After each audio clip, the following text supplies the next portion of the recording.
fellow travelers. Welcome on in to the RPG Cave level 119. I have no idea why I'm talking like this, but we're going with it. I am one of your hosts, the level 199 Dark Lord, Sir Ryan Turford, and I am joined for the first time in a fortnight by the doctor, the level 199 Battle Alchemist, Garret. How's it going, Garret? I'm doing good, man. Happy New Year. It's 2024. Can you believe it? I can't believe it's 2024, Garret. Yeah, 24 years ago, it was the year 2000, and I kind of remember that year. God, still, Garret. That's kind of weird. You just said that, and I just turned to dust. It just fell to pieces because I just can't stand the fact that I'm so old, Garret. I can't believe I'm going to be 41 in 2 months, which is just weird to think about, Garret. You don't look a day over 22, okay? That's not true. Don't kid yourself. I got that gray in my beard, Garret. Oh, you got the gruff. Yeah. I don't, you know what? I used to always, this is a fun side tangent, of course, because up until I was, 37, 38, I didn't really have the gray in my beard. So if I went to a rated R movie, I would actually get carded from time to time, which is weird. Like they'd be like, are you over 18? And I'm like, interesting. Yes, I'm over 18. They still ID me for purchasing beer or wine or alcohol in general at Trader Joe's still. And I'm just a little bit more comfortable that they do it. It's just like reassurance, like, okay, I still have my youth somewhere, I guess. You got the baby face, Garret. Or they're just, checking anyone that, their license are revoked. They don't. That's true, too. I mean, to be fair, I was every time, when I was drinking, every time I went to go buy liquor from either the beer store or the LCBO or, the bar, I always got carded every single time, too. So. Yeah, but I stopped drinking a long time ago, so that might actually. I was probably definitely much younger then. But gotcha. Anyways, that was a nice side tangent, Garret. We should probably, of course, clean the dungeon so we can get to the raid boss as quickly as possible. I almost forgot how this show works, by the way. So we almost just went on side tangentville forever. But folks, if you want to support the show, there's a number of ways to do that. Number one, if you're watching the live stream right now over at youtube.com/carpoolgaming, or if you're watching the video on demand later, don't forget to hit us with that like button, kick that subscribe button, and let us know in the comments below what RPGs are you excited about in the year of our Lord 2024. We would love to hear from you. Also, if you're listening on audio feeds, don't forget to, of course, rate us on Spotify or Apple Podcasts, or maybe leave us a nice Apple Podcast review, or at least, for the very least, make sure to subscribe so you're always up to date with the newest episodes of the RPG Cave. Also, if you want one big giant podcast feed with the entire Carpool Gaming cinematic universe, head on over to our Patreon, patreon.com/carpoolgaming. Throw a little tip in the old tip jar, just like this is a big list, Garret says, get ready. Will and Fiona McKinnon, who both joined at the free trial level, the Don Rob and the Goobla King, who both joined at the exclusive tier. Exclusive. And then Jonas Young and Robby Bobby Miller for joining that platinum tier. Huge thank you to all of our patrons, including our brand new patrons, for supporting the show and help keeping the lights on. Because let me tell you what, Garret, over the holidays, we needed the lights to be kept on. So I'm very glad the lights are still on. Yes, it's not blacked out yet. We're not there yet. Yeah. Also, we have a website, carpoolgaming.com, if you want some cool merch, including the RPG Cave t-shirt, as well as t-shirts for all of the other Carpool Gaming shows. And last but not least, Garret, we put out a little bit of a tease at the end of last week. Changes are coming to Carpool Gaming February 5th.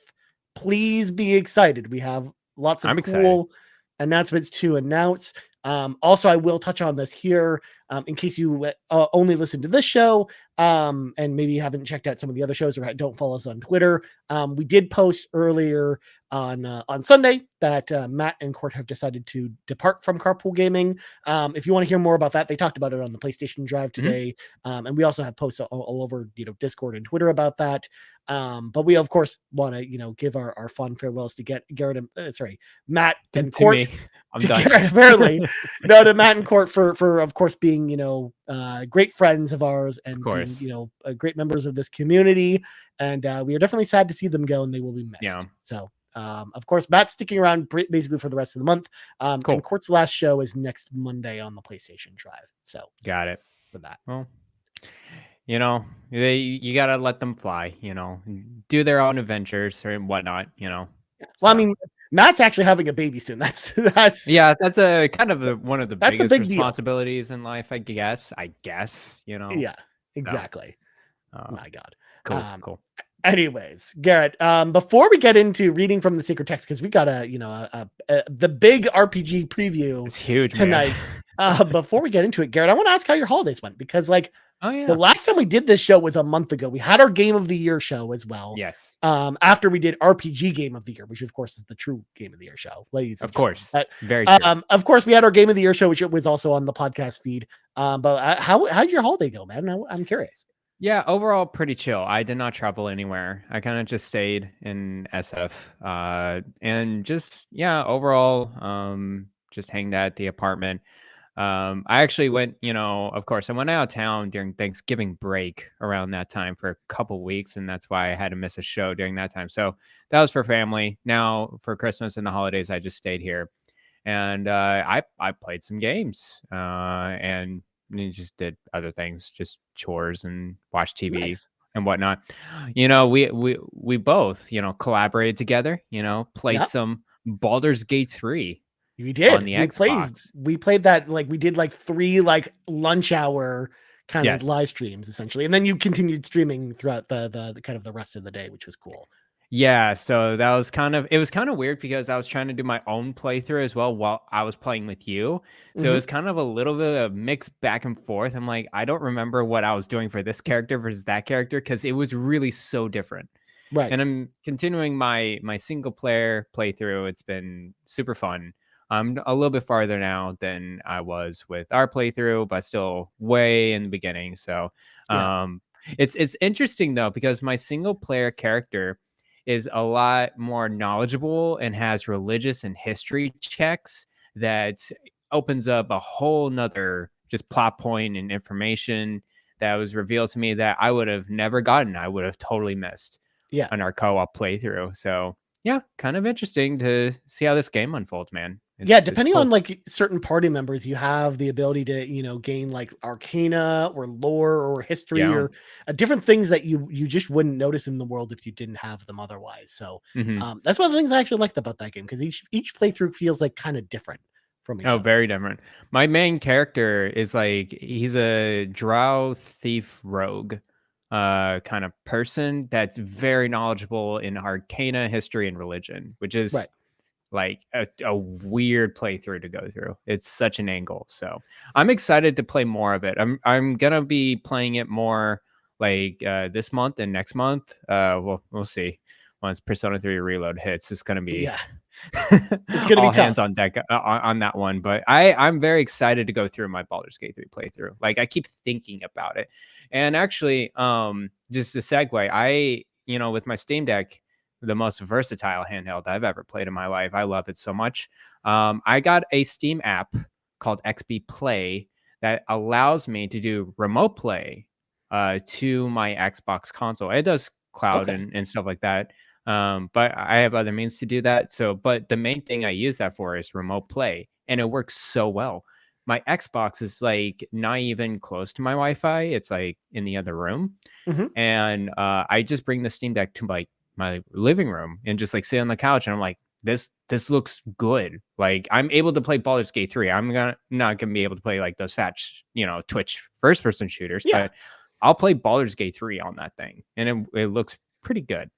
So But believe it excited or for not, that. Garrett, like the PlayStation Portal, kind of Oh released yeah. around around the end of last year as well, and a lot of people saying the same thing about that. Where like a lot of people are playing Oh yeah. Baldur's Gate 3 that way too. Like so it's super cool to and interesting to do that, because you're right. Like that seems like the perfect type of game to play using like remote play in some way, Oh, because you don't really definitely. need fast controls. You're not really reacting to stuff. So Hmm. Hmm. nice. Yeah. Other than that, I wrapped up Persona 5 Tactica. I think on New Year's Day. Actually, it Nice. was. I wanted to finish beforehand, but that's okay. Okay. January 1st is when I finished it, and I agree with you. It's a great spinoff. I think it's better than Strikers, Mhm. personally. Yeah, same.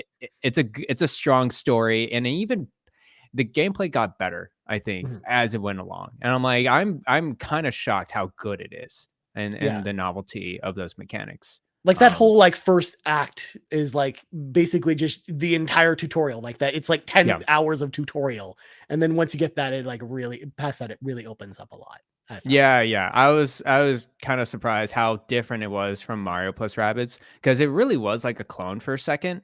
And then like I would say, after that first chapter, that big chapter, I was like, wow, okay, it's going places. It's making me think a lot different than any other strategy RPG. So I applaud them, with that game. So anyways, that's pretty much what I've been up to. Sweet.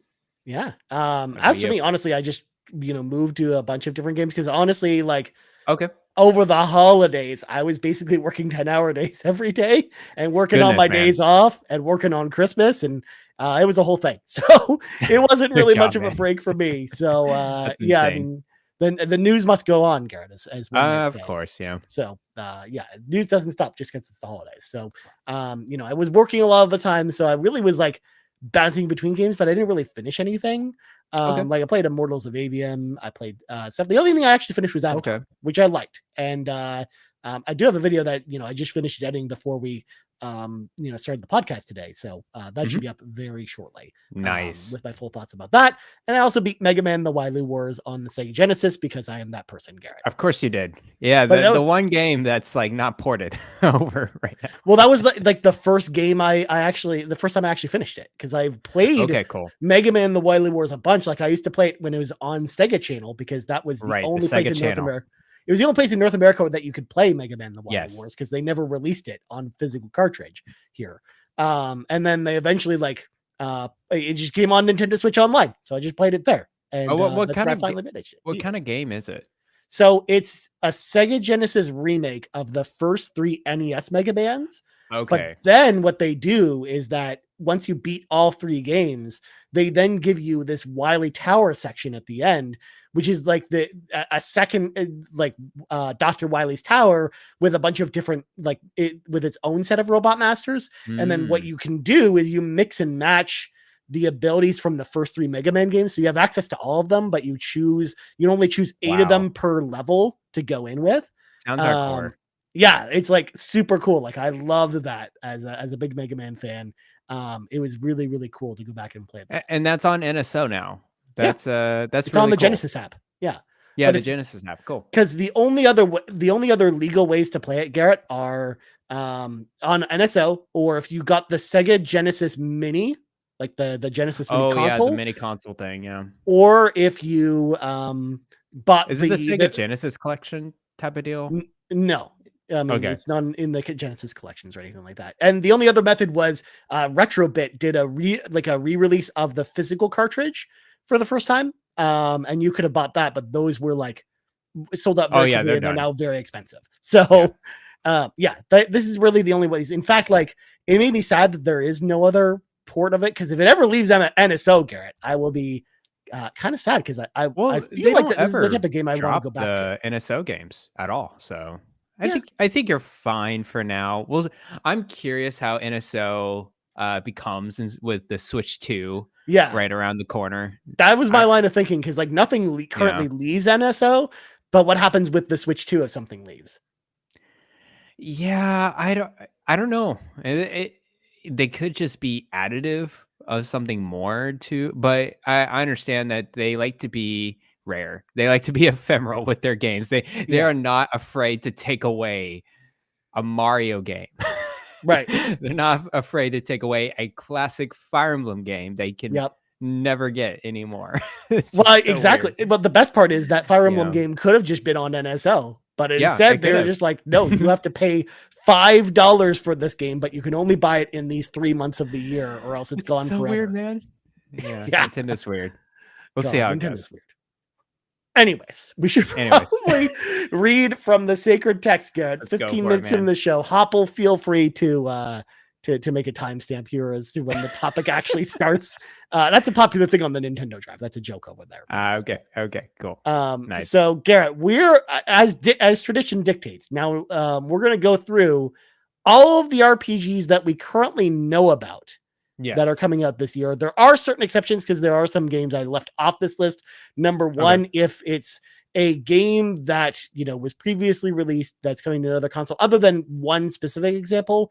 I'm not listening here. So all these like Hyperdimension Noctunia games, Garrett, that are being released in North America for the first time that were in Japan before, we're not going to talk about those tonight. Hyper There's like 300 games Noctunia, girls versus sisters is coming out this month, Garrett, and no one needs to know about it. No one bats an eye. Like, yeah, exactly. So for like 2 people. So also, there are some games I left out too because they're kind of nebulous whether they're coming out this year, and that's going to come into play when we get to the Goobla Kings, the Good Sirs list a little bit later in the show. Okay, cool, sounds good. But Garrett, we'll go through this. Also, we usually do predictions on the show as well, but Garrett and I, we've decided to actually leave our annual predictions till next week because otherwise this show feels like it's going to probably be like 2 hours long if we did that tonight. So we decided to wait for that for next week. This is 2024 is an especially already a strong RPG year. Like it's, I can argue it's as strong, if not stronger than 2023.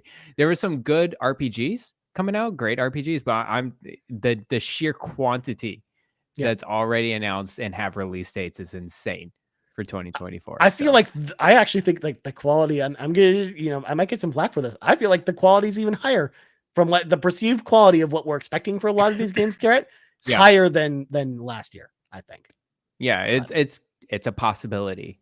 It's a possibility. Definitely. So we'll go through some of these and we'll find out what we're excited about. So let's start with the first big RPG of the year is coming out on January 26th. So in like a couple weeks, Like a Dragon Infinite Wealth, of course, from Sega. I mean, we've talked about, I think we've talked about Yakuza Like a Dragon before, where like I played that game, really wanted to get into it, but it was my first game in the series. And it was too goofy for me, Garrett. Like I just couldn't get into the goofiness. I loved the combat in that game, but man, the story like just kind of bored me in so many ways, which I know if Matt is listening right now, he's probably just very sad. He would have a handpin just like bonk your head over because of that. Well, yeah, I'm in the same boat. Like a Dragon was kind of the first Yakuza game I really tried.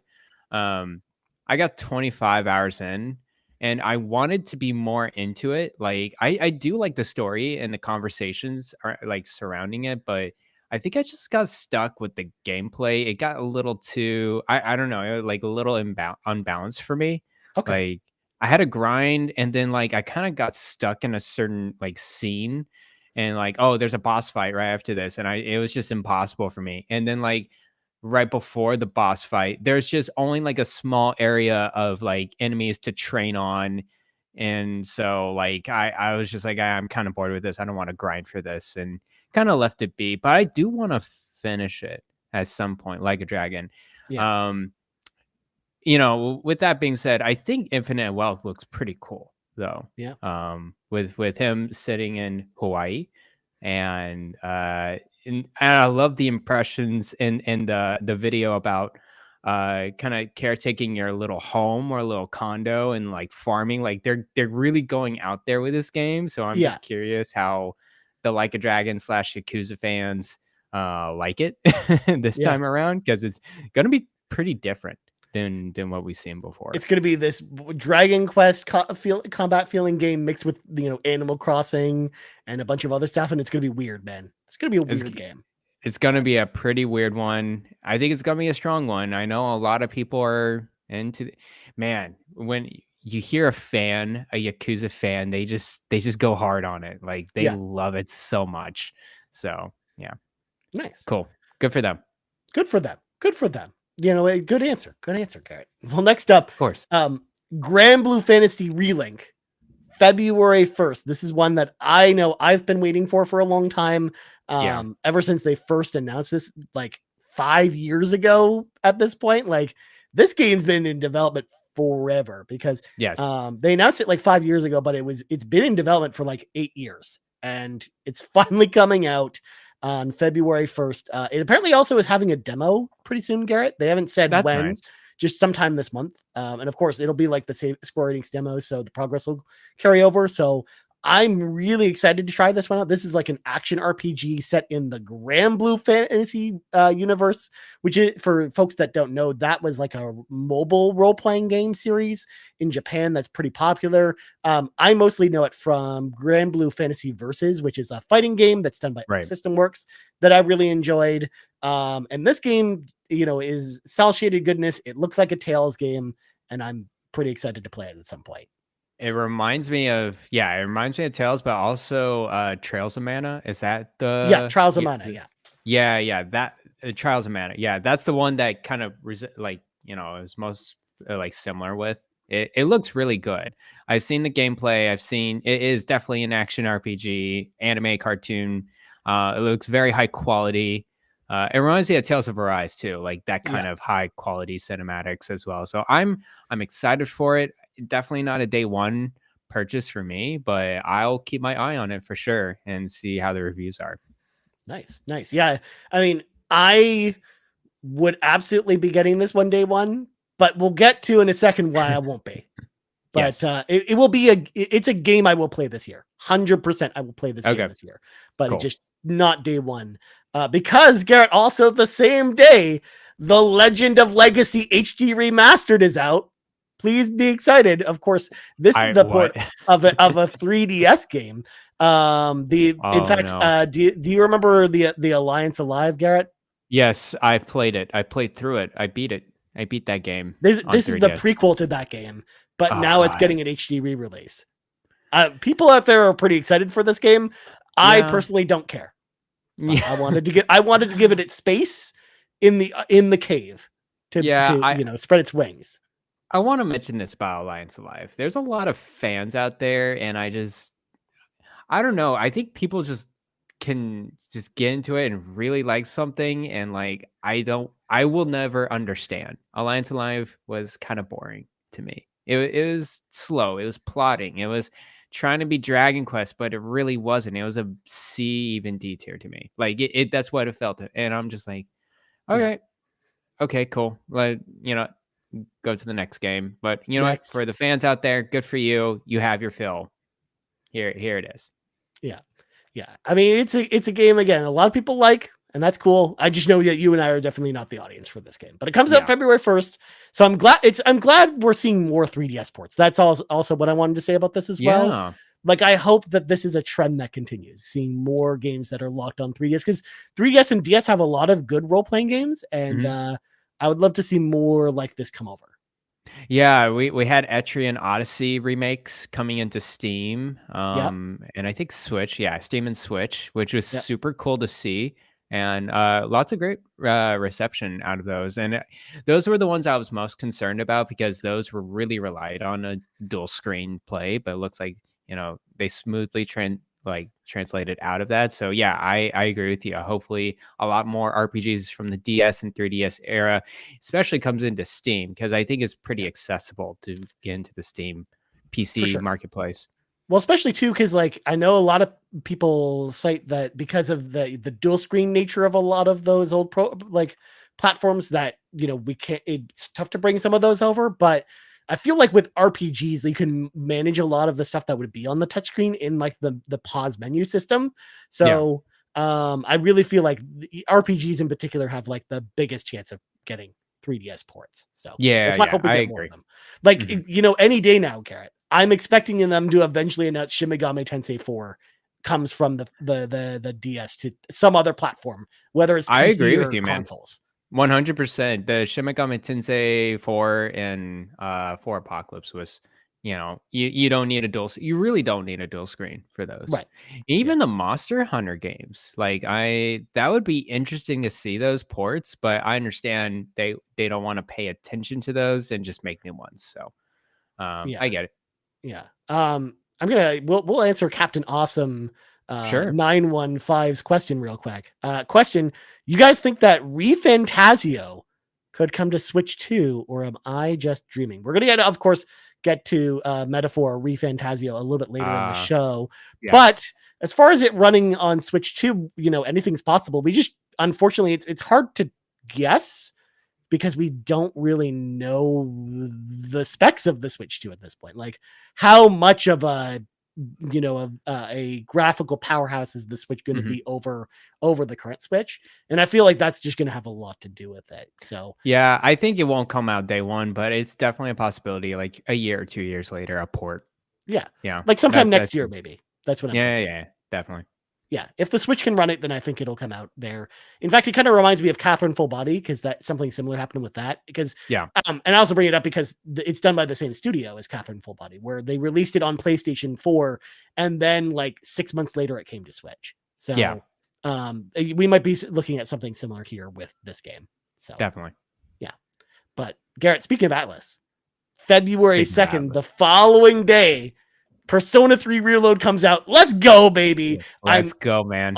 Oh my god, I am so excited for Persona 3 Yeah, Reload. I mean, of course, this was probably my most anticipated game of the year because I okay. love Persona 3. It's one of my all-time favorite games, and everything I've seen from what they've shown from this remake is just exactly what I've wanted for the longest time as a fan of Persona 3.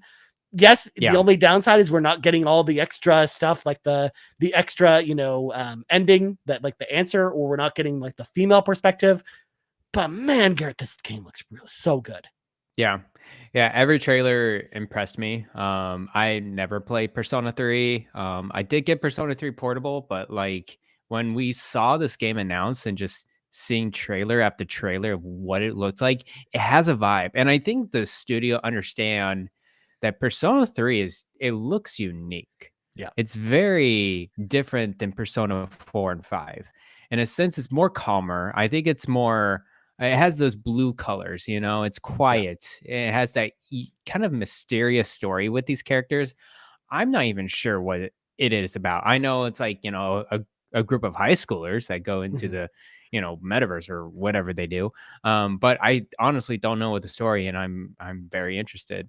Um, the I I told you this, before the show. I was watching that opening trailer movie just over and over again. Guys, if you have not seen the opening trailer, movie trailer for Persona 3 Reload, go watch it. It's on YouTube. It's on Atlas.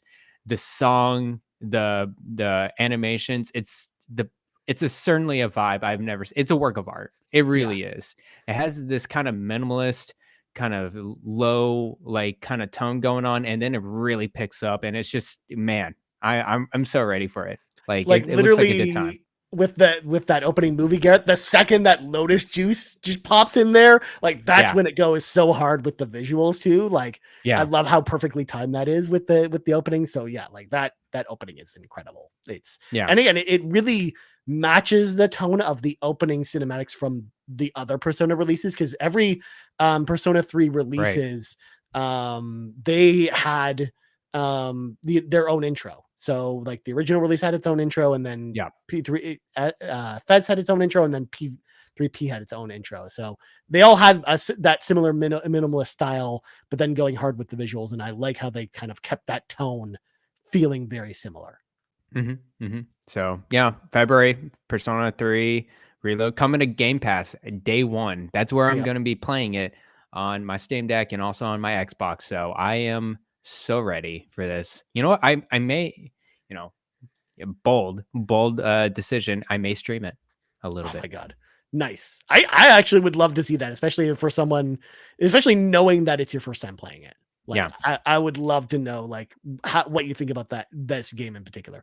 Also, Yeah. fun fact, it's also Groundhog Day that day as well. So you'll be Oh, able to okay. check in on Punxsutawney Phil and see if he saw his shadow, Garrett. You see the shadow of the groundhog, and see if we get was it bountiful spring or harvest? I don't even know what I don't happens. even know the technical terms you're trying to spout out, Garrett. Yeah, it's So somewhere in the what, in the Northeast or in England. I don't know. Groundhog history is like I'm completely blind to it. Like I don't know why it look, I exists. just know if the groundhog sees his shadow, then it means more winter. And then if he Oh doesn't, it's right, less the winter. winter's longer. Right, Yeah. right, right. Hmm. That's all I know about Groundhog Day. Also, the movie with Bill Murray. I also Yes, enjoyed that. I keep hearing that reference. I've never watched that movie, so yeah, that's the one thing I know about There you Groundhog go. Day. So on February 2nd, we'll sit down and watch Groundhog Day and play Persona 3 Reload. It's gonna be That's that's what an we'll awesome do. day right there. Let me tell you what. But well, next up on February 13th, so the day Hmm. before Valentine's Day, Garrett, Hmm. Banisher's Ghosts of New Eden comes out. This is a Right. Dannohh action RPG. This is one that I honestly didn't really know too much about before we actually, we're doing research for tonight's episode. Okay. But this game looks really cool. Like It it takes does. kind of like the choice-based like dialogue stuff from the Life is Strange like Dannohh games, but then it adds this like action combat element to it that's very similar to, like, it's closer to something like Vampire, but it looks like it's even Right. more action heavy than something like that. But it's got this whole gear system, and it looks pretty cool. Like this game looks kind of rad. I don't know if it's a day one for me, but it's definitely one I've got my eye on, Garrett.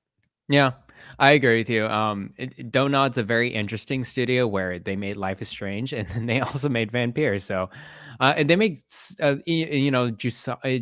Is that the Yep, latest Jasant. one? Yep. That But came then on also Game don't Pass. forget about Remember Me, Garrett, because Remember Me, you forgot right? about Of Remember Me. course. See Yeah, what I did there? yeah, of course. Totally different games, and so I'm curious how Banisher does and review wise. Definitely not a day one pass for me as well. But I'll keep a close eye on it. It looks cool, like the trailer and like kind of the relationship between. I think it's like, is it a human and a ghost Yeah. type of deal going on? Yeah, I'm curious how it goes Yeah. with that game. Looks cool, man. I'm excited. I can't wait to at least like definitely see reviews and then maybe play it for myself later in the year, like when it's on sale. Like Yeah, I'm excited. I'm interested. But next up, a game I'm very excited about too. Final Fantasy VII Rebirth, February 29th. that's crazy. Just I know a lot of people in our community are just taking the red marker and just like circling endlessly that calendar day because they're very excited about this game. Like our community seems like very excited for Rebirth. As am I. I'm excited to play it. I love Final Fantasy VII. I will say that remake I liked, but there are little nitpicky things that kind of held it back from being like one of my favorite modern role playing games. But I definitely liked it a lot, and I'm interested to see where they go story wise with this one, and Hmm. what they change and what they keep the same. But Hmm. Yeah. So, we talked about this before getting into the show as well. Is like, thank goodness I have a break and that I'm not a Final Fantasy VII stan like most other RPG people. Um, so I think in memory of this game releasing during this date, I will play Baldur's Gate 3 yeah, and just kind of catch up on other previous RPGs that are great. I do, and of course, I do want to play Final Fantasy VII Classic first, and then play Final Fantasy VII Integrate, the remake, right? And then yeah, I'll play Rebirth. Like they're not going away. They're not going anywhere. So I am okay waiting it out on yeah. this one. And honestly, I think that's the way to do it. If you can, because I know there's a lot about people out there that aren't doing it that way because they don't like to play the old version of Seven. Right. So they don't want to go back to that. They just would rather start with the remake. But the way that they do the story in remake, it almost like you'll be scratching your head at some of the story stuff if you didn't play the original. So Right. I definitely think it helps. Like I think your approach is the correct way to do it, where you should Yeah. play OG and then you should play the remake Mhm. and go from there. And I have Final Fantasy VII Classic and so many things. I think I have it on Steam, so I'll definitely do it on my Steam Deck at some point. Nice. I think it could very well be one of my backlog adventures I this mean, year. I could assign it to you, Garrett. It could be a thing at some point. Mhm, And then we could actually talk about Final Fantasy VII mhm, for once. It'd be mhm. cool. But first, we need to talk about Lunar. Yes, we sure do. I'm excited for that conversation. Moving on, Garrett. You don't really have a Moving on. long break because on March 8th, Unicorn Overlord comes out. Let's That's go, crazy. everybody. Let's go. Unicorn It's in 2 Overlord. months. Yes. That's Yes, it is. crazy. Wow. Exactly 2 months. Like the hype is real for Unicorn Overlord. I know the name sounds very silly, but for folks that don't know, because I know Nagachaka as well as some other people in our Discord have no idea what this game is. They just hear the goofy name and they're just like, well, what's going on here? So Unicorn Overlord is the new game from Vanillaware. For if you don't know Vanillaware, they did 13 Sentinels, they did Yes. Dragon's Crown, Yes. Odin's Sphere, Oh, this feels so Muramasa, the good. Demon Blade. All of their games are incredible. When they have this, hand-drawn art style to all of their games, and all of their games are very, very pretty. I've loved every single one of them. And this time they're doing a strategy role-playing game, Garrett, which, of course, us here, we love strategy role-playing games on the RPG Cave. So I'm just like, that sounds like a winning combination to me. Please give me this game as soon as possible because I can't wait for this. Yeah. Yeah, this one's going to be, it could very well be a day one purchase. It looks so good. And the trailers look great. It's just the name is as goofy as Octopath Traveler. Yeah. It's just like, my gosh, why are you doing this to yourself? But I remember Vanilla Japan. So yeah, what are you going to do about it? They're gonna Japan and put a goofy name in there. It looks very good though. I cannot wait. I mean, it also begs the question, Garrett, like, what is the name 13 Sentinels Aegis Rim even mean? Or like they have weird names for their games. Like they got 13 characters. That's all I know, you know, in that game. So you also got Grimoire out there. It's just like, what is this? They have weird names for their games. It's just a thing that they do. Yeah. This game is going to be a bop. I can already tell, like, I mean, especially because, like I said, 13 Sentinels, one of my favorite games of this last console generation. So very, very exciting. This studio always puts out bangers. Like every single game is a good to great game. Yeah, they don't make gap. They haven't had a miss yet. Yeah, they haven't had a miss. So yeah, expect this one to be really good. Will it be Unicorn Overload? We'll find out on March 8th. But March 22nd, Garrett, we have 2 role-playing games. Yes, we do. The first one is one that I know you're not super excited about, but it's Rise of the Ronin from Sony and Team Ninja. This is kind of this is basically like the pseudo sequel to Neo, but is published by Sony this time around. I'm actually really excited about this one because I actually is this exclusive to PlayStation? Yeah, they're publishing it. Okay. Sounds good. I loved Neo. I thought Neo and Neo 2 were awesome games, despite the fact that I don't like a lot of Soulsborne games. But Neo, because of the fast action style, like it really reminded me of playing Ninja Gaiden, but just more Souls-like than Ninja Gaiden.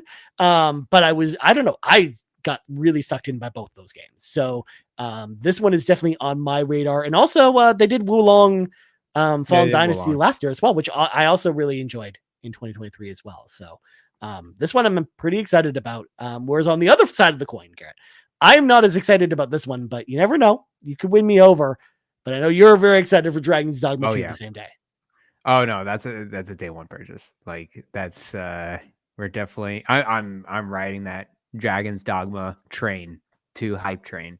I know other folks out there, RPG fans, are very your lights turned off. Oh, it turned back on. It's all good. Yeah, no, I'm very excited for Dragon's Dogma 2. It's I played the first one. It's so unique in the way that it plays versus any other action RPG. It's like a melding of Skyrim and Monster Hunter mechanics set in a high fantasy world. And there's some new mechanics in there as well with different classes. It's just overall a great time. It looks like the same thing, like the same approach with this. I know people have been saying, oh, the graphics don't look that great, but I think it's really just because of the RE engine, and it's really based on the Monster Hunter mechanics. You can kind of tell the way that they're flowing in like combat or whatever. So it doesn't really, hit me hard too much. But I'm very excited for this game for sure. Yeah. It looks cool. Like I definitely I hope that they put out a demo for it because I tried the first Dragon's Dogma and just couldn't get into it. It just, maybe it felt too old school for me. So I hope that they put out a demo for Dragon's Dogma 2 because I want to see what improvements they made to it. And if they've improved enough, then maybe I give this one a go. But right now I'm definitely waiting for sale on this one, I think. But no, I'm glad you're excited. I can understand that. That sounds really cool. But moving on, Garrett. April, we got a couple cool RPGs coming out in April. Number 1, Eiyuden Chronicle 100 Heroes on April 23rd. Wow. We've been waiting for this one for years and years, long time. and years because it was announced not too long after Bloodstained Curse Ritual of the Night came out. Right. That's how long ago this game was announced, and we're finally getting it now. In fact, we had the previous Iodine Chronicles game as well, because they did like a spin-off game as part of the Kickstarter, and that game was okay. But most of us have been we've been really waiting for the full game, 100 Heroes, which is meant to be like the spiritual successor to the Suikoden series, Right. which is a series I personally never really played on the PlayStation. Yeah. But I know a lot of people love. I know a lot of people love the Suikoden games. And this game, from the trailers I've seen, looks pretty awesome. It's turn-based. It's got a great visual style. I guess it really just depends on where kind of the story goes with this one, or how likable some of the characters are. You're gonna have 100 characters that you can recruit in this game because it's 100 heroes. So I wonder if you actually become attached to some of them. But yeah, I'm curious to see how this one turns out, because I'm hoping that it's good. But out of the way, it's in Game Pass day one, so I'm gonna be playing It it. is. But what about you, Garrett? What do you think about this game? Yeah, I'll try it out. Of course, because it's coming to Game Pass. I don't know much about Suikoden. Just from what I heard from other people, but the people who play it really like it. I think like kind of like the novelty of it is that with the 100 heroes, yeah, it's gonna be 100 characters you can kind of companion with or miss out on. So I'm just curious how it all flows with this one and look at the reviews. So I'm cautiously optimistic with this game because Kickstarters, it's a hit or miss. But like I think this is gonna be more of a hit because they have some good, of course they have some good staff in there developing this game. So I have confidence in them, and I'll try it out for sure. So yeah, Yeah. I'm good. Yeah, I mean, worst case, it's in Game Pass, so if it doesn't gel with you, you can just install it at that point. exactly. Yeah. However, this one is not in Game Pass, but it has me intrigued, Garrett, because on April 25th we're getting Saga Emerald Beyond. So Saga is Right. an old RPG series from Square, and the last couple of Saga games they did were action RPGs, and they were terrible. They were had, not they had good. real bad Metacritic ratings. They were not good, but the old Saga games are all pretty good. They're like turn-based role-playing games, and they were kind of almost spin-offs of the Final Fantasy series in a lot of ways, Okay. to the point where some of the Saga games on the Game Boy were just the Final Fantasy Legend games, like Final Fantasy Legend 1 and 2, Right. essentially, because we had the Final Fantasy naming in North America, so they just slapped that name on the Saga games. But I'm someone that didn't really grow up with these games, Garrett, but I played on Xbox. They did re-releases of the first 4 Romancing Saga games, Right. and they're all pretty good. So I enjoyed my time with them a lot. I played like Romancing Saga 3 on stream, and really enjoyed that. So this looks like it's going to be returned to form, hopefully, because it's turn-based. Like they're gone back to it being a turn-based game, and it's very reminiscent of some of the old Saga games, where you essentially are given a choice at the beginning of the game of choosing to fill your party of 4 from 8 possible heroes.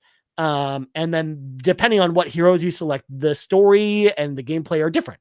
So you go to different places, you fight different bosses.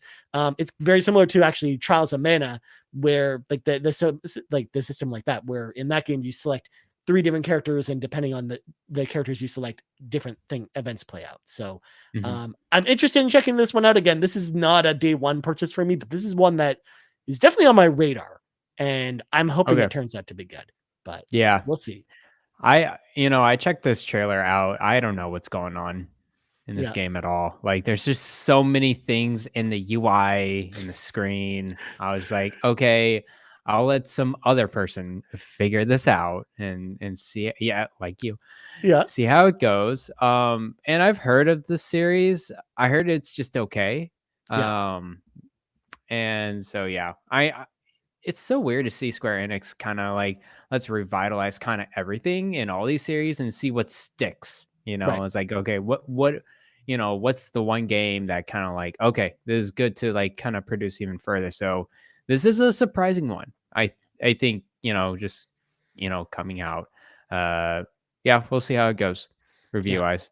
Hopefully it's good. But yeah, we'll see. I am also expecting that it could be expecting the worst, but I'm hoping I'm surprised with this one. Yeah.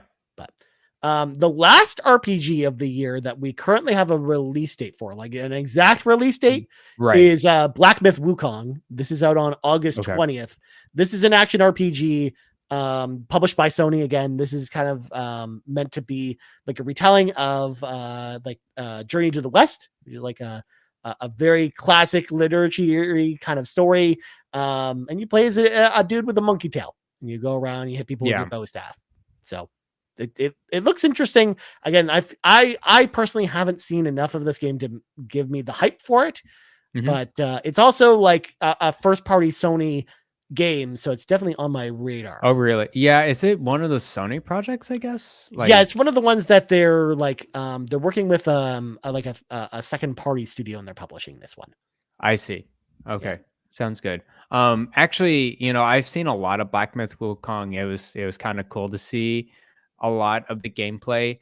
But actually I've read an article on IGN by Rebecca Valentine, and you can search this out. You can just Google Black Myth Wukong, Rebecca Valentine, IGN, which is like Bing or Google or whatever. They have some kind of interesting history with the developer, like some investigative journalism. So go check that out. I'm not gonna kind of insinuate anyone to like go one way or the other.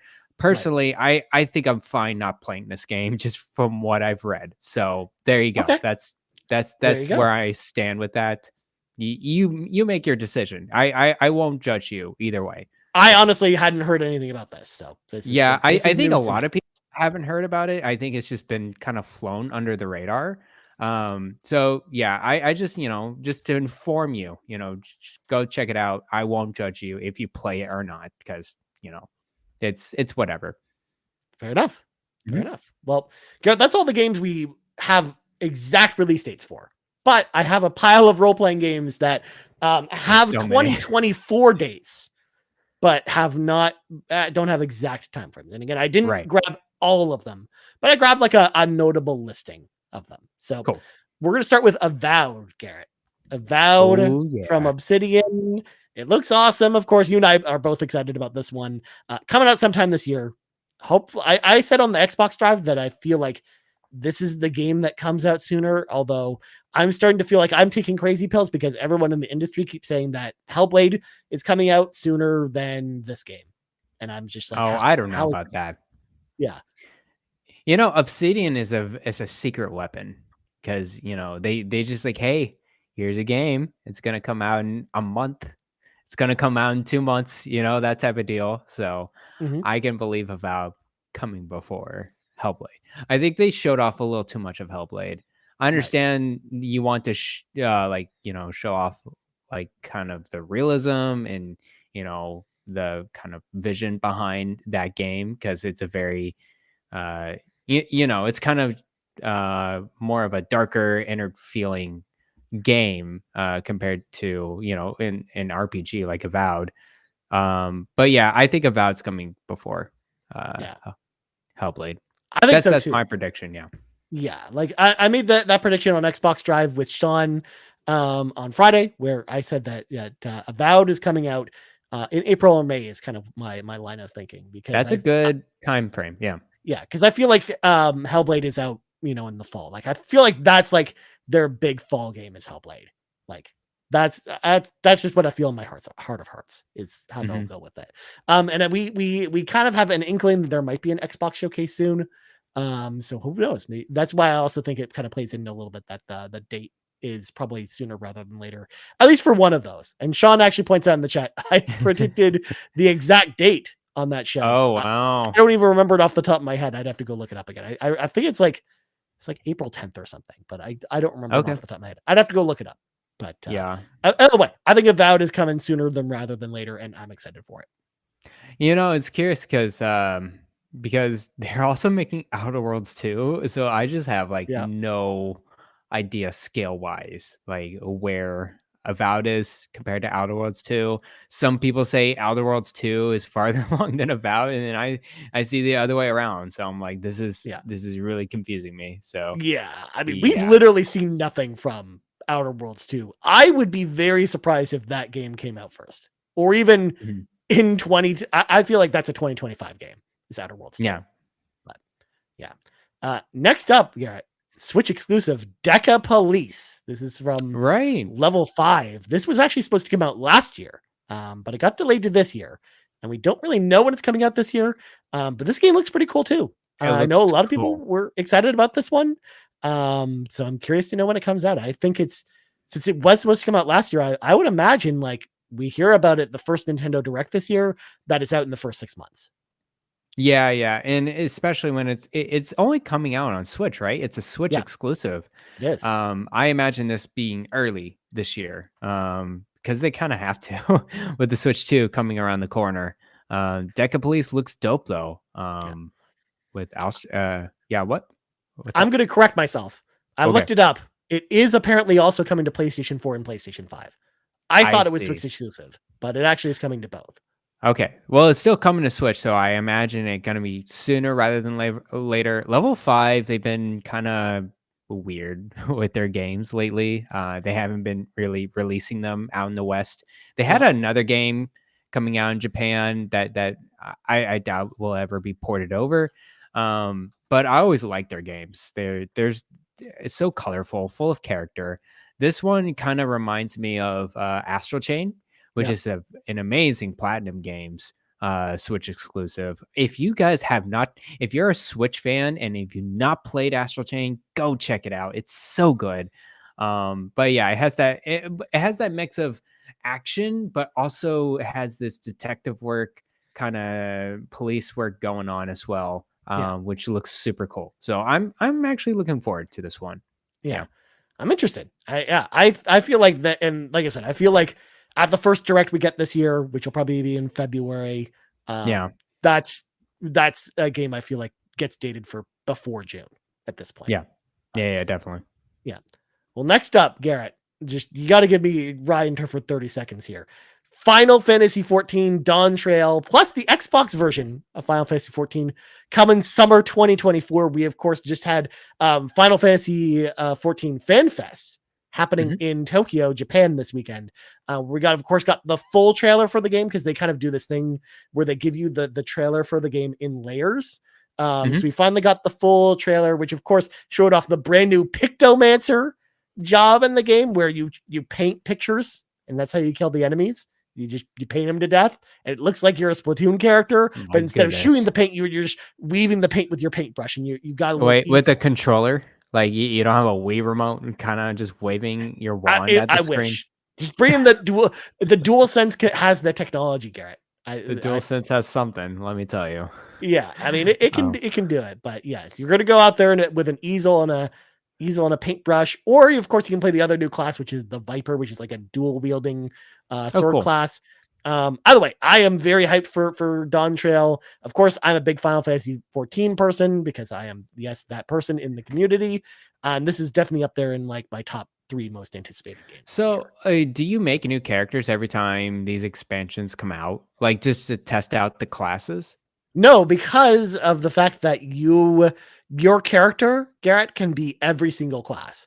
Oh, so it can be like transferred over? Yeah, all you have to do is you switch weapons on your character and it changes classes. Oh, okay. That's it. So you basically play as one character the whole time, and you have access to all the abilities. That's nice. What's annoying about that's one pet peeve of MMORPGs is like, oh, you want to be a different class? Well, you got to make a new character. You got to start over from the beginning. Yeah. So that's cool. Final Fantasy 14 doing now, mind you, Garrett, you do have to, when you do switch to another class, you do have to level that class individually. Like the level scaling doesn't go across them, but it does give you the ability to learn the class and things like that. So that's kind of why they do that. Yeah. But either way, I'm excited for it. I can't wait for Dawn Trail and the Xbox version as well, so we can have more people experience Final Fantasy 14. And I'm also glad to your point, Garrett, as to why you get to continue your character, because this game is so story focused that you basically just pick up the next chapter of the story when the expansion comes out. Essentially, you just play it right away. So yeah, and like the free trial is like at least like what, the first 3 or 4 they expanded the free trial this time, Garrett. So it's the base game and the first 2 expansions. So instead of being 150 hours of content in the free trial, it's well over 300 hours of content in the free trial. That's insane. to me. Because actually, if with Final Fantasy 14, Garrett, I don't know if you knew that, but in order to beat the story of Final Fantasy 14, if you just mainline it on a single character class without doing any side quests, it's about 500 and so hours to finish the story. Why? Just And then like it's going to get even longer why? with this new expansion. It's going to probably be another like 50 hours long of story. So It's when you so mean much. main story, you mean like including all the expansions with it, Yeah, the or main okay, story across okay, all the expansions. I see. Jeez, this is just so much, Yeah. just But so the much story's time. really good though. It's so that's the thing. It's able to carry across all that because it's so good. Oh my god. But it's I'll let also you have your fun. yeah, it's also one of the reasons why I wish like they found a way to have it be a different style of game, but keep the same story, like have the story in like a different style game because I wish more people would get a chance to experience it that just aren't in MMOs. But Yeah. anyways, moving on. Metaphor Refantasio.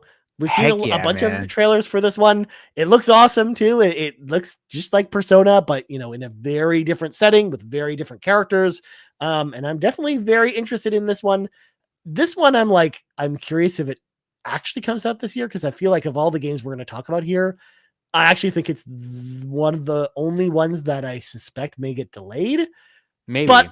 I really do hope it makes it out this year because I'm excited for it. This game looks awesome. Yeah, yeah. So this one it was announced for Xbox, PlayStation, and PC Yeah, only, I think. And it looks very good. It reminds me of it definitely, Persona inspired, but also has this kind of blurriness, artistic. I don't know. There's a lot of cell shaded action going on in this game, yeah, which looks pretty artistic, looks pretty cool. I think what's the novelty though, right, behind this game is that it's an action RPG, but also a turn-based RPG because you yeah, kind of go out in the area and then you do the action part of it and make sure you can defeat enemies. And if they're easy enemies, you can just battle them in the action way. But if they're harder enemies, maybe you can weaken them and then get into the turn-based battle and then finish them off there. Which I know of maybe just a handful of games have done that before. So I'm curious how this will go with these mechanics. Very different than yeah. what they've done before. Seems really interesting. In fact, like I wouldn't be surprised, Garrett, if this turns out to be really well.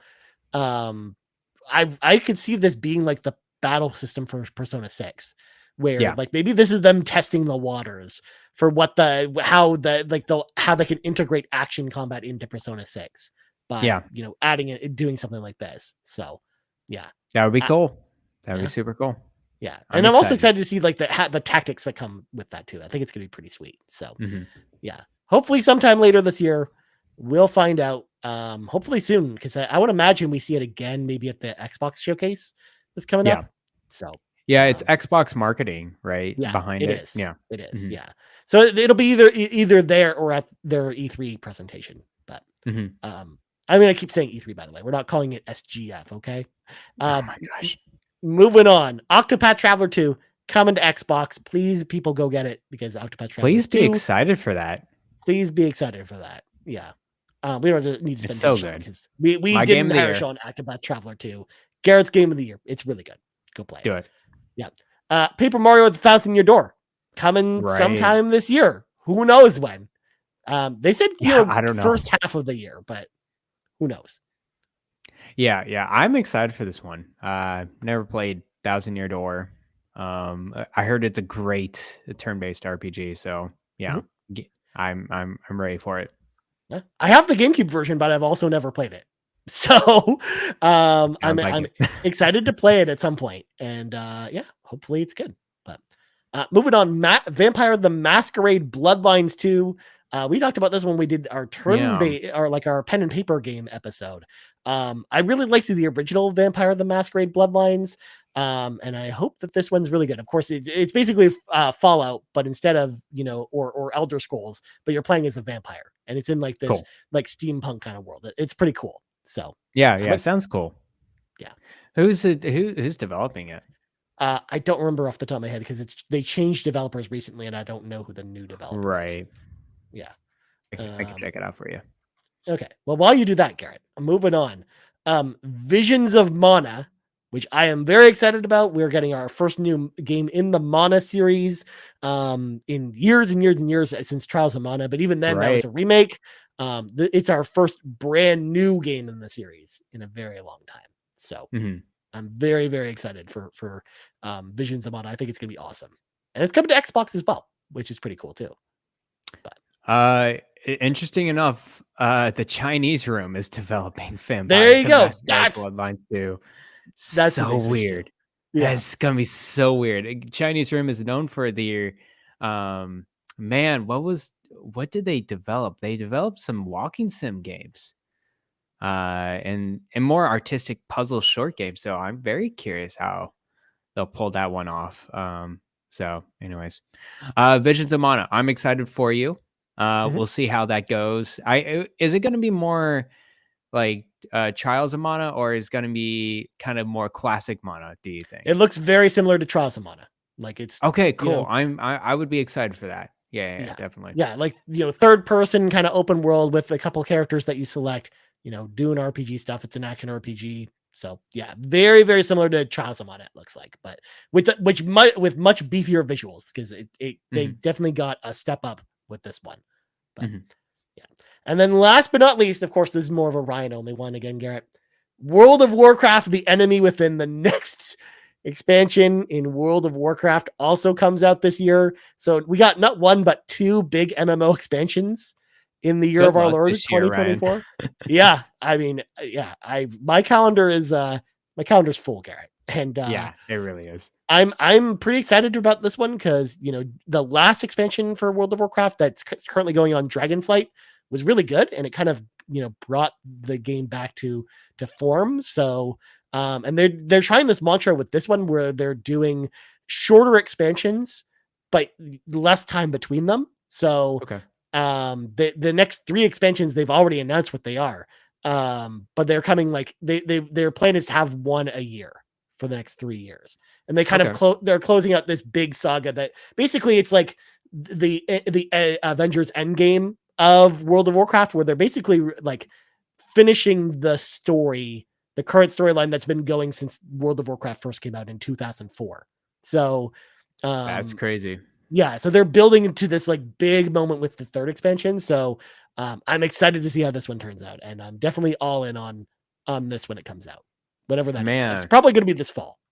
So how long is this game gonna run? World of Warcraft? Yeah. I mean, we already know it's got 2 more expansions after this one, so 3 more. So at least the next 3 years. And then they already said they already have ideas for the next expansion after the 4th one, because it's going to kind of reset the story. So I would imagine we'll still be playing World of Warcraft into 2040 at this point. Oh my gosh, it's just so the shelf life of MMORPGs just astonishes me. Look, there's never going to be a World of Warcraft 2, I can tell you that. It doesn't sound like it. Yeah. So cool. Well, that's all the games I got on my list, Garrett. Quite a few games. And there's a bunch we left off, but I also knew that like we didn't want the show to be like 3 hours long tonight. So true. There you go. But we'll talk about some of them, because some people in our community, Garrett, I asked them what games they're excited about, and some of these I'm just hearing about tonight. So let's get into some of these. Let's start with Kevin Ainsworth, who said, "It is the year of JRPGs. My hype is through the roof. We have Infinite Wealth, Grand Blue Fantasy Relink, Persona 3 Reload, all within a week of each other. Then crazy. Final Fantasy 7 Rebirth and Metaphor ReFantazio in the fall. Not to mention Trails into Daybreak this summer. Where will we even find the time?" Well, Kevin, you'll beat all these games and then some. So yeah, I'm not worried about you. I was gonna say Kevin will find a way to finish all these games. As for me, like I don't know, like I like that. This is a great list, but there's a couple of these. Like, thank God I'm not super into Like a Dragon, Garrett, or this list might kill me because there'd be too many games. Infinite Wealth and Grand Blue Fantasy Relink and Persona 3 Reload, all just within that time span, is just insane. It's just I feel for people who are fans of Persona and Yakuza series at the same time. Both Kevin and Matt are very much that audience, and it's gonna be interesting. But next up, we got Yarden, who says Infinite Wealth and Persona 3 Reload. Can we just take a moment and talk about how freaking awesome Sega is? We talk about RGG and Atlas a lot, but actually crediting Sega doesn't happen very often. Yeah, I mean, it's to Sega's credit, I feel like, both in the RPG space, but in the non-RPG space, like Sega's back, man, like in a big way. They really are. Yeah. They're doing such a good job. Yeah. Yeah. We also got all those announcements of all those other Sega games coming too. So like, it's a good time to be a Sega fan. Like definitely it's been a long time since I could actually confidently say that, but yeah, it's pretty awesome. But next up, we got Nagachaku, who said, since we're not all wizards like Kevin Ainsworth, who can finish games before they even release, what is your game plan for playing Persona 3 Reload and Final Fantasy 7 Rebirth? I want to play them both ASAP, but realistically, I know I won't be able to finish them that quickly. My game plan, Nagachaka, is to simply play Persona 3 Reload when it comes out and hopefully finish it before Rebirth comes out. You got 3 weeks. Yeah. How long do you think Persona 3 Reload would actually be? I have a suspicion, Garrett, it's going to be about 100 hours. Really? You think it's going to be that long with a remake? So what was it like for the original game? So the original game, it depends on what version you play, obviously. Yeah, but, of course. They got longer with each iteration of them. I know that the original Persona 3 you could beat in about 60 to 70 hours. Okay. And then P3P, the portable version, it's about 70 hours, but you want to do 2 playthroughs to get the full experience, so it's about 140 hours if you want to do both. But then the FES version with the bonus content, Garrett, that was like 120 hours to beat. Okay, yeah, I can imagine. Okay, if it's those time, I also feel like they're going to add some stuff to this game, Garrett, that's going to increase the playtime. Yeah, it looks like with animations, and it's more of a lot of reimagining of this game than anything. So yeah, 80 to 90 hours. I think like I would equivalent to the playtime to being something like Royal, where you're going to have enough calendar time. You're going to have so many different activities to do. Like it's probably going to be at least 100 hours, but that's just my guess. Oh, well, I'm going to have fun with this. You know what? I say that, Nagachaka, thank the Lord that I am not a Final Fantasy VII fan, and I won't play that on day one and just kind of go through Persona. I think I would do Persona 3 Reload until Dragon's Dogma 2 in March 22nd. I think that's what's going to happen. Yeah. I think realistically, if it's all I play, I think I can beat Persona 3 Reload in February. Yeah, I think in time for Final Fantasy 7.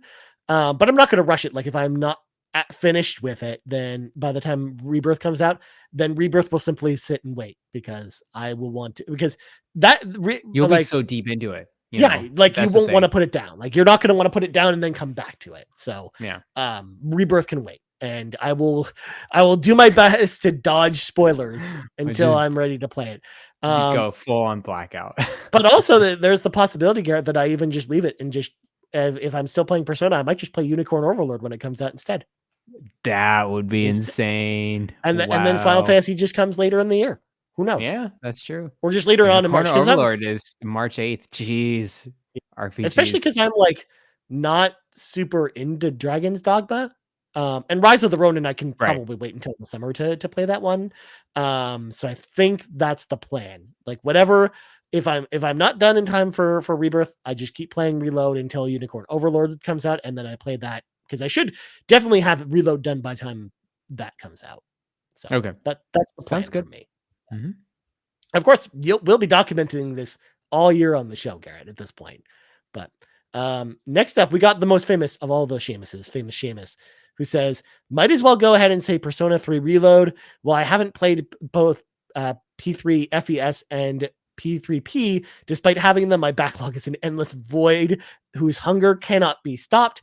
I'm super excited to see the remake.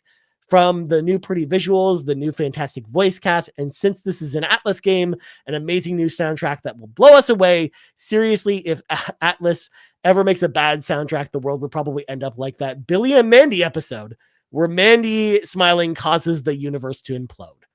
I don't get the reference, but I'm going to say sure.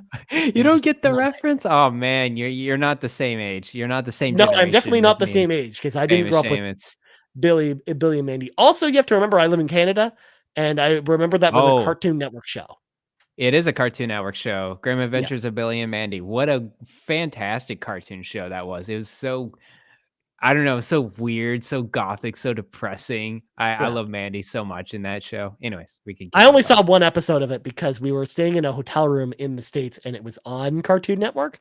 Yeah. So that's how I know about it, but I never watched it because I don't think it was really on Canadian television, or if it eventually was, I was just, past the age to watch it. You were But done. Yeah, yeah. yeah. Yeah.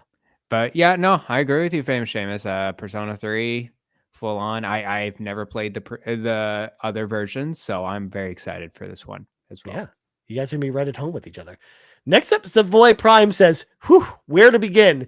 The RPGs I'm most excited about this year are Like a Dragon Infinite Wealth, Grand Blue Fantasy Relink, Persona 3 Reload, Banishers, Ghosts of New Eden, the Thaumaturge, Unicorn Overload, even though I don't always vibe with strategy role-playing games, Dragon's Dogma 2, Rise of the Rodent, Eiyuden Chronicle 100 Heroes, Avowed, Deca Police, Metaphor Refantasio, Vampire the Masquerade Bloodlines 2, and The Legend of Heroes, Trails Through Daybreak. Have to save the best for last. We got 2 Trails fans here, Garrett. Please be excited. We didn't even mention it in the preview just because I missed that one. That is on me. I missed it when I was going through and looking at games. Oh yeah, Trails Through Daybreak's kind of big, isn't it? It's an action RPG, which is kind of different than the other Trails games. So I'm interested, but who knows? Good for you, people. Savoy Prime, you just named out every RPG we announced. So I mean, pretty much. Yeah. Wow. Except Final Fantasy VII Remake. There's no Rebirth in here. Wow, I'm surprised that one's not in there. He actually mentioned one that I looked up, the Thaumaturge. Did you look this one up? No, Ryan? I forgot to look it up before the show. Oh my goodness, look it up on Steam. It looks dope. It's a tactical RPG coming out in February. Made by an indie studio, and there's a demo out on Steam. But it looks kind of cool. It looks kind of this looks interesting. I'm looking at it right now. It's a third person view, kind of dark, grim, going on. Yeah, I'm kind of down with this game. That's interesting. Well, moving on, Garrett. We got The Good Sir, and I hadn't heard of most of these. Yeah, me too. So many hopefully great RPGs on the horizon. Bloomtown, Escape from Ever After, Everhome, Glitch, Hermit and the Pig, Mirthwood, Sacrifice, Wrestle Story. But the Good Sir's top 3 that I'm circling on my calendar and wishlist are Demon School, Metal 4, Refantasio, and She Dreams Elsewhere. I mean, a lot of these games, I looked them up, and I think a lot of them don't even have release dates for this year. So I was hesitant to. Are they more indie RPGs? They're almost all of them are indie RPGs. Yeah. Oh, okay, that's kind of cool. Is Wrestle Story any kind of relation with WrestleQuest? Because I know that one was. WrestleQuest came out last year. It was kind of a lukewarm type of reception going on. This is a completely different wrestling role-playing game. Of course it is, because we have a dearth of wrestle role-playing games. Yeah. All right, cool. This looks like a game. I hadn't looked it up until just now, and I'm just like, oh, that looks interesting. It actually kind of reminds me of like Paper Mario with some of the combat, where like you have to time the button presses with your attacks. Cool. And a couple of the Good Sir's role-playing games that they mentioned also had a similar vibe as well. So cool. Sounds good. Next up, we got Fulia, who says, I feel like I only played 2 RPGs last year. I'd like to play some more this year, so I thought I might actually check out Paper Mario The Thousand-Year Door and maybe Final Fantasy VII Remake at some point. I'm actually looking forward to playing the Final Fantasy 16 DLC at some point, so we'll see how much time I have. Speaking of DLC, though, what game would you like to see receive extra content this year? That's a good question. Yeah, extra content. I mean, actually, like my hopes, Garrett, is that for Persona 3 Reload, they haven't announced it yet, but I my hope is they actually give us the answer as DLC. Oh yeah, Definitely, like an FES upgrade type of Yeah, deal going on. yeah. Have they done DLC like that? Like, No, they've never done story DLC for any of their games. yeah, so how is that gonna play out? The answer is it probably isn't going to happen. I'm just trying to will it into existence. Yeah, I feel like they're gonna do a Persona 3 Reload Golden of some Yeah. the answer type of deal. Yeah, because they only years ever do down. like cosmetic DLC. So like Mhm, with Reload, for example, the digital deluxe edition comes with costumes of characters from other games. And when you wear said costumes, it then gives you the battle music from those games while mhm, you're playing it. So mhm. Cool. that's an option. Extra content I would like to see. I want to see if Sea of Stars has any extras. Like I like more standalone DLCs. I don't particularly care for like kind of extras or like kind of a, post sequel kind of story or whatever. I would like to see, I don't know, just sprinkle in something else. Final Fantasy 16, I want to try out the DLC. Yeah. Um We'll see, I have time. I think one's for free though, right? No. Well, they No, they no, had no. they had like a free upgrade update that gave you some stuff, but it wasn't like Okay. the DLC is like a season pass with 2 kind of packs. Okay. Because I'm like waiting to play it for the second pack to come out because I'm just going to want to play them both at once, right? Like I'm not going to want to Right. play the first one, put it down, and wait for the second DLC to come out. I'm just going to wait for the Leviathan DLC to come so I can play them both Okay, at the same cool. time. No, So they look dope. yeah. So I can imagine them doing more extra content of Final Fantasy 16, but we'll see how that Well, goes. that team also we have to remember is the Final Fantasy 14 team, and they're going to be like all hands on deck Sure. for Dawn Trail this year. So like after that DLC comes out, I actually don't think 16 gets anything else. Okay. Cool. Sounds good. We did talk about an Xbox Drive. I did make a bold prediction about 16 this Oh year. no. With Sean, where I actually predicted that 16 actually comes to Xbox this year. I think that could totally happen. Yeah. Because kind of the rumor circulating of a 1 year exclusive. Yeah. And then also it's coming to PC imminently. Like Yep. like Soon. I think it's announced, right? So It's announced. We just don't have a date yet. okay, sounds good. Yeah, I imagine that being early this year because they want to get that out the door and put some sales in. And yeah, with the Square Enix Xbox kind of relationship repaired together now, I could totally see Final Fantasy 16 coming to Xbox, Yeah. complete edition or Exactly. something like Like that. when they Mhm. launched that DLC, like the second DLC, like it'd be perfect timing just to release the game, like the complete edition. Like if it's Yeah. this summer or whatever. Like I think that's a slam dunk. But Yeah. Yeah, yeah. last inquiry of the night is actually not a list of games. This is from Awesome Dave 1337. It's more of a question for me, Garrett, but feel free to Okay. chime in if you'd like to. Sure.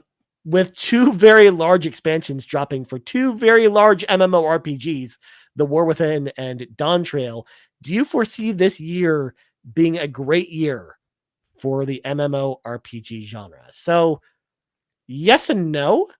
I think it's a great year. It's going to be a great year for both World of Warcraft and Final Fantasy 14. And if you're into MMOs, like those expansions, I feel like, unless one of them drops the ball somehow, are going to be very strong. Like definitely from what we've Yeah. seen of The War Within, it looks very strong. Everything that I've seen from Dawn Trail, it looks awesome. So like, I don't know if either one of them is going to, but it's a possibility. As Okay. far as the MMO genre as a whole, we're just not really seeing anyone else in this space that are making MMOs or nearly as MMOs nearly as possible, like Right. popular as these two. So like, I don't know if I could. It's easy to say that it's a good year for the genre, but I do think like its 2 strongest games in the MMO genre are getting new expansions this year that both look Mhm. rad. So it's definitely a great time to be an MMO gamer, I think. But Yeah, you still got Elder Scrolls Online. I'm sure they'll have some other update they with do almost that. every year with that. Yeah, and then ZeniMax Online, the studio who made Elder Scrolls, they have another game Yep. developing, like for sure. It's been in the rumors, it's in the leaked documents. They have another project going, and I imagine that going to be announced soon. Yeah. Um, so I'm curious what else they're going to develop Yeah. for the Bethesda game. It could be I anything. imagine, yeah, it could be anything. I can imagine being another multiplayer, a big MMO RPG of some kind. Um, Okay. Other than that, the New World, that's another one that's pretty, like, I would say it's not, nearly as popular as Final Fantasy 14 or World of Warcraft, but I think Yeah. it's good. Like, it's a pretty good game, Yeah. from what I heard. I definitely think it's like dropped off in popularity. Like it's not so much Yeah, that it the did. game's bad, it's just there's not nearly as many people playing it. Like Yeah, especially I because like think I felt like I heard the end game is not great for that game. I see. I see. I think there was like a lot of hype and there was a lot of streamers streaming it initially, but Yeah.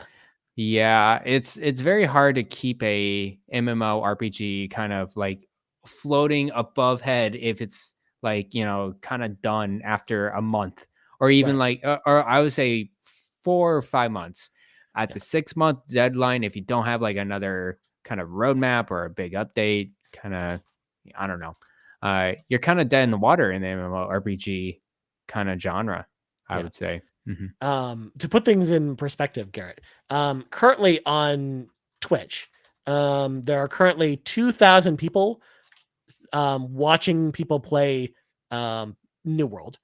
And currently for World of Warcraft, there are 19K people watching Okay. people play World of Warcraft.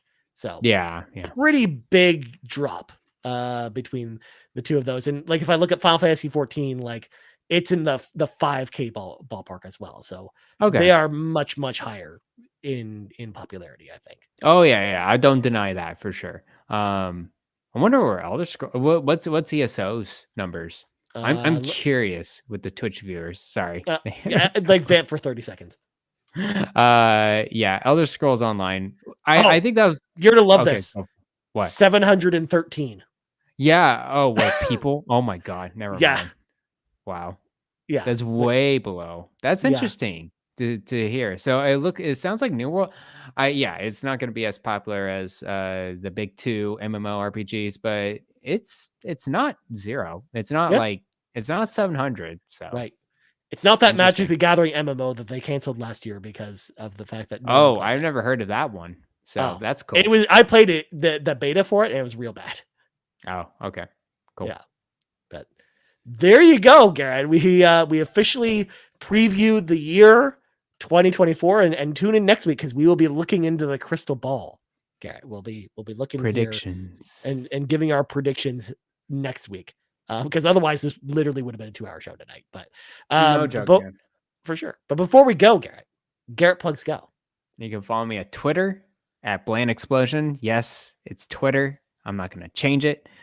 And you can also find me on the Discord. I am very active on the RPG Cave. I kind of lurk in Nintendo Drive, PlayStation Drive, Xbox Drive, lurk slash talk to people. PC gaming, I'm becoming a little bit more active. Of course, if you have any PC, handheld, Steam Deck questions, I am there for you, man. Like I like getting into that type of realm. CES is a huge thing right now, Yeah, Ryan. And there's just so many cool little gadgets out. MSI is having its new handheld with an Intel processor. It's so weird. I'm curious how that's going to perform. But anyways, I'm done blurbing out stuff. So yeah. nice. What about you? It was also very weird that to see the Sony press conference at CES where they talked about the Legend of Yes. Zelda movie because that is a Oh, thing. that's that's a Because thing. Sony's publishing the Legend of Zelda movie because of course they are. Of course. Oh, that's a match made in heaven. Nintendo and Also, Sony oh my working God, together. Garrett, I have to actually say this for a second. Yeah. We saw a like 4-second clip of the Gravity Rush movie. Yeah, the Gravity There's a Rush Gravity Rush movie, Garrett. Oh my God, I'm excited. I love so Gravity weird. Rush. Yeah, Yeah, it's a great game. I like yeah. it. As for me, you can find me on the old X at Ryan Turford. You can find us on X at Carpool Gaming right here, youtube.com/Carpool Gaming. Of course, podcast services around the globe. So for Garrett Bland, I'm Ryan Turford. This has been the 119th level of the RPG Cave, and we're out. Bye-bye.